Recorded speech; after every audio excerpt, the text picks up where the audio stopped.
and welcome back to Racing Thru Radio. I'm your host, Sam Moore, and I'm here to talk to you all about what's happening over at Ransomville Speedway on Friday nights. Well, correction. This week, we actually raced on a Tuesday. This week was Summer Nationals, which meant we had dirt car sportsmen and modifieds competing for big bucks this week. And despite only having 2 divisions running, it was very busy in the pits. We had drivers from all over the Northeastern Division here to compete, and thankfully, we didn't get too much rain. I won't say we didn't get any rain, because we for sure did. Looking across the track at the grandstands, the showing looked amazing. The grandstands looked almost full. I know the pit stands were full. I was elbow to elbow with people I had never really talked to before. Every race of the night, the stands were full. Even time trials, where it's rare you honestly have more than 10-15 people outside of your own crew looking at your car, everybody was watching everything that was happening on that track. Unfortunately, dark clouds would roll in after some beautiful sunshine in the time trials. And with that came an insane amount of wind. It made the super dirt car time trials look like an absolute dust bowl in turn 2.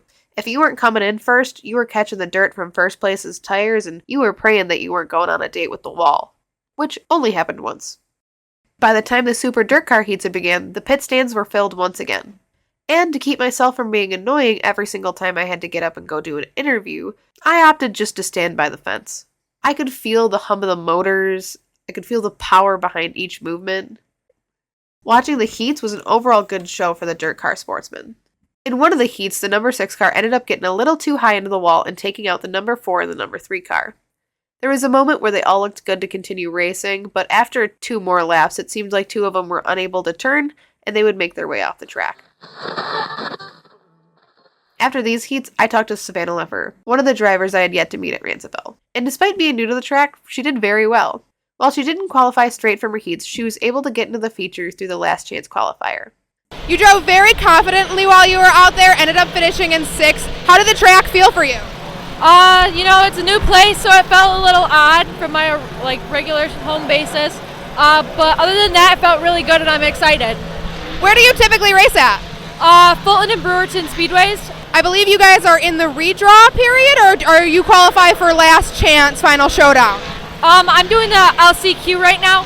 I don't think we'll be switching anything. I think it just needs more track time, so I think I'll be good for the LCQ. She was able to talk to me about her mom and kind of how encouraging the vibe was for her. Oh yeah, she's definitely my biggest cheerleader that I got. But she's actually brought us around. She's like, okay, we're going here, we're going there. So this year's been a lot of fun. I gave her the opportunity to plug her sponsors because, hey, if you're traveling that far to race with us, I might as well give you a little time to plug the sponsors that make it possible. I'd like to thank Sweet Frog of Cicero and Fayetteville, Happy Days in Cato Meridian, Karen Sewing Room, Evan Sandblasting, SJP, Dimitri's Pizzeria, and I think that's it. Ready to take your home from the pits to the winner's circle? Rendell Painting and Renovation Services has the crew that will get you there. One call does it all. 845-5544. Race fans, take a pit stop at the Thousand Islands Cruet for olive oils and vinegars that will bring the taste of victory right to your kitchen. Dress your salads, marinate your meats. Visit them online, thecruet.com. The Super Dirt Track feature would take a little bit of time to show off every car. They got 4 wide for a total of 26 cars just to show off all the vehicles. And because a lot of these drivers are coming from out of town, I admittedly don't know the names for everybody. From the start, the 88 car and the 37 in the front looked very good. 9 would pass 37 on lap 2 and 17 would pull off once more. The 91 and the 27 car would go back and forth, and the 25 and 4 car would do the same. At lap 12, they hit lap traffic, and things were honestly getting kind of impossible for me to tell what was happening outside of the top 5 on the scoreboard. There wasn't a single moment where somebody wasn't passing somebody else.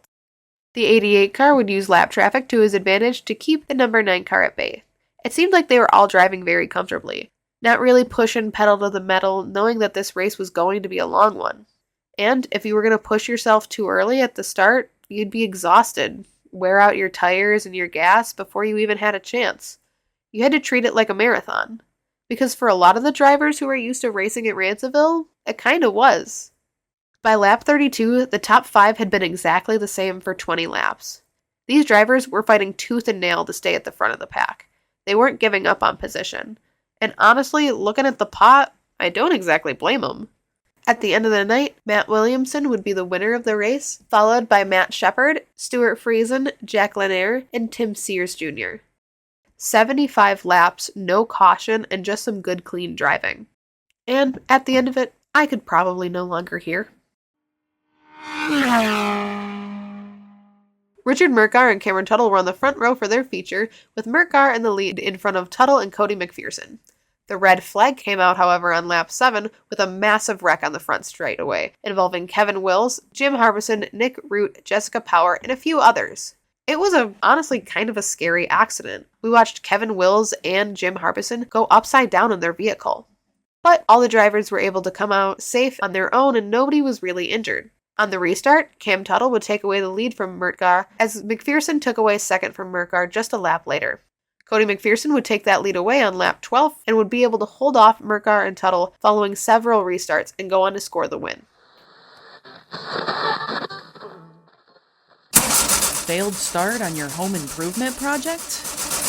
Brendel Painting and Remodeling Services are here. Let them take you to the finish line. One call does it all. 845-5544. Need a pit stop for flavor? Stop in to the Thousand Islands Cruet for olive oils and vinegars to marinate your meats and elevate your eats. Find your checkered flag flavor online at thecruet.com.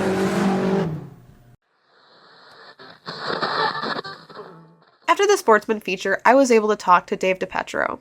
Dave's always a fun one to interview because regardless of how his night's going, he'll always offer to do it. At the beginning of the season when we talked, you made a point to say that not having your dad on the team at the beginning of the season made the car feel different and that getting ready felt a lot different without your dad there. Now that you're able to have him back in the pits with you, helping on the car, does it feel a little bit easier on a day-to-day? Yeah, having my father here is invaluable. He's such a big help. He can do anything that it needs to be done, and we just can knock out any project or any adjustments or anything that needs to happen to the race car. It's significantly easier on a night-to-night basis to get the car ready and to have it maintained while we're at the track and do what we need to do. And he's been having a not exactly great past few weeks. Unfortunately, he blew his motor. Being out of a motor is often a season ender, but because of the people around him, he was able to still be able to race.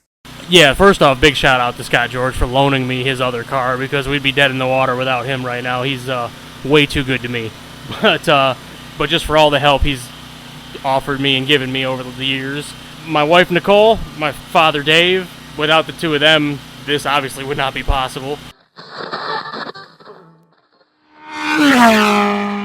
Unfortunately, I don't have a super whole lot to report on what's going on the schedule next week. I know that monster trucks are happening a few days before you hear this. I bet they're kind of awesome.